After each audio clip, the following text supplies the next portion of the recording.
அங்கே இருக்கிற பிஜேபி அரசாங்கம் ஏதாவது ஒரு நடவடிக்கை எடுத்து இந்த ஜனங்களுக்கு ஏதாவது சமாதானத்தை கொடுத்து ஏதாவது ஒன்று பண்ணிச்சான்னு கேட்டால் இல்லை. ஆரம்பத்திலேயே இந்த கலவரம் நடந்தப்ப ரொம்ப தாமதமாக ரொம்ப ஸ்லோவாக பார்த்தீங்கன்னா அதை கையாண்டுச்சு. கொஞ்சம் தீவிரமாக இதை கொஞ்சம் அடக்கி இதெல்லாம் சரி பண்ணிடணும் அப்படின்னு நினச்சிருந்தாங்கன்னா தாராளமாக அதை செஞ்சுருக்க முடியும்.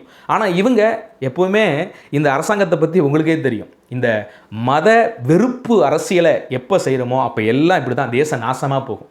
அதான் சொல்கிறோம், எல்லா இடங்கள்லையும் நமக்கு ஒரு சுதந்திரம் இருக்குது.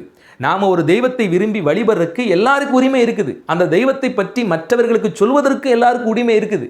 யாரையும் கட்டாயப்படுத்துறது தான் தப்பு. ஆனால் பெரும்பான்மையான மக்கள் ஒரு மதத்தை சார்ந்தவர்கள் என்று இருக்கிறபடினால அந்த பெரும்பான்மையான ஓட்டை பெற்று நாம் ஆட்சிக்கு வர வேண்டும் என்ற எண்ணத்தோடு என்ன செய்கிறாங்கன்னா மத வெறுப்பு அரசியலை இங்கே செய்கிறாங்க.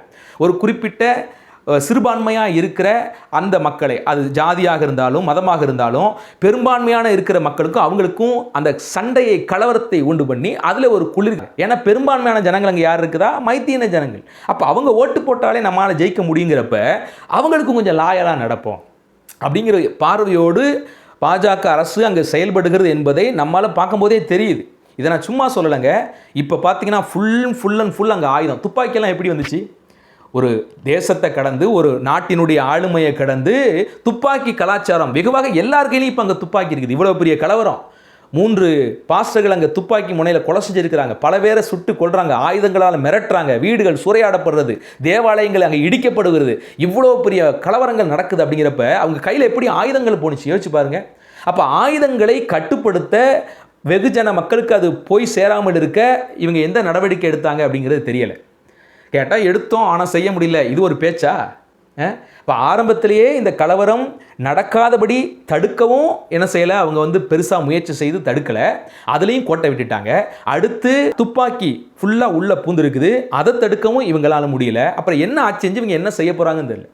பேசாமல் எங்கள் நாட்டை எங்களால் பாதுகாக்க முடியல, சமாதானமாக வச்சுக்க முடியலன்னு கலைச்சிட்டு போயிட வேண்டியதானே.